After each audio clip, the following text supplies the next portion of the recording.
Hello, just a quick video today. I actually wasn't going to do this at all, but my wife thought this was amusing enough to share.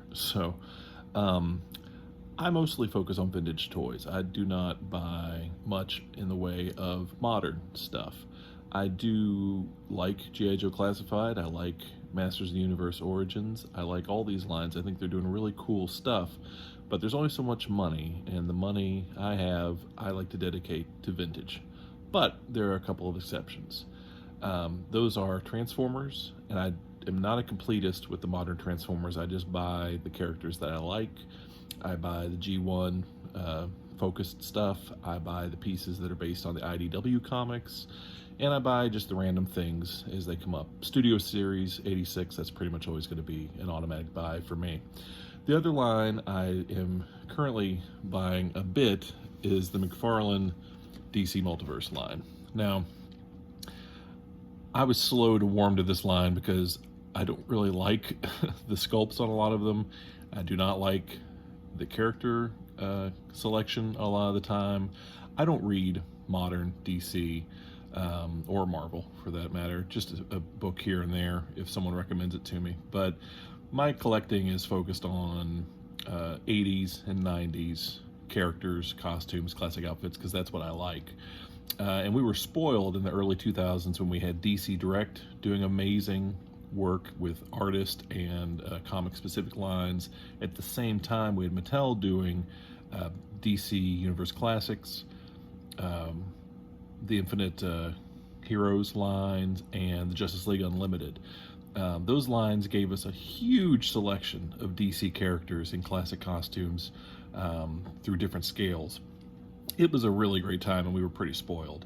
So once McFarlane took over the line, I was kind of sad because they were, for one thing, a new scale, and he seems to like to do a lot of the modern lines, which, no offense, I know there are collectors who want that stuff, and they should be served as well as the older collectors.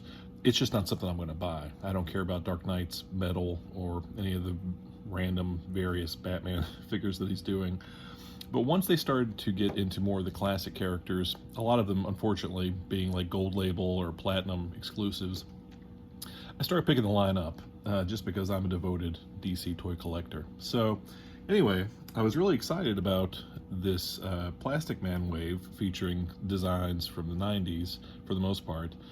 And when they arrived, I ordered them from Amazon, and I ordered some from Nerdzoic and from GameStop. I get them from all over the place, but this specific line I bought from Amazon because at the time I had a gift card, and it seemed like the way to go. And so they arrived, and this weekend I decided to go ahead and look at them and open them up, and immediately realized something was wrong with the Jon Stewart figure. This is not the figure that is supposed to be in here. So this is the first time I've been victim to a figure swap. I hear about it all the time, and if you're in the store, you can look in the hand and realize someone has swapped the figures and not buy it. But when you're ordering from Amazon, no one there in the returns area, I guess, or department, knows anything about these toys, and they're not checking to see what they're getting back. And so this arrived, and I was like, well, crap, that has to go back. So began a return. And somehow, in the same exact order, I got this one.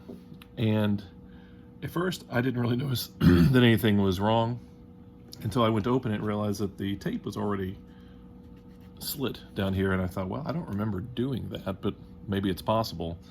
And it was when I opened it up and started to take the Plastic Man pieces out that I realized those are Play-Doh, or they're Super Sculpey or something like that. Those are not plastic. It started to come apart in my hands. I thought, what the hell's going on here? And then, realized someone has gone to a great deal of effort to be a scumbag about this. Now, this is a first world problem. This is not the end of my life or anything. You know, I can do a return and get a new one.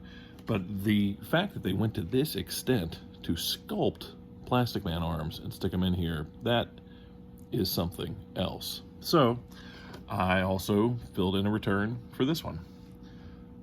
One day later, not even a full 24 hours, I got my replacement figures. I got the correct Jon Stewart this time. At least I think he is. I better look very carefully, but he's sealed. He looks good. So happy to finally have him.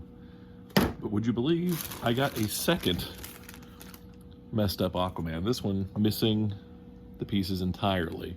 And you can tell it's a return because they have it wrapped up in this Amazon plastic. And I can't believe that they didn't even look at this before they sent it back out. I mean, I guess I can believe it. These people working in the warehouses, God bless them, they don't have time to worry about that crap. But you would think it's somewhere along the line there would be quality control. So now I have a second useless Aquaman, and I attempted another return exchange, and they told me they cannot return it. They can just refund it. So I'm getting my money back on this one, but we'll have to go somewhere else. Probably just go to GameStop to get the other one. I don't think he's hard to find, but apparently, watch out, folks, because people want those Plastic Man arms, but they do not want the Peter David hook-handed Aquaman.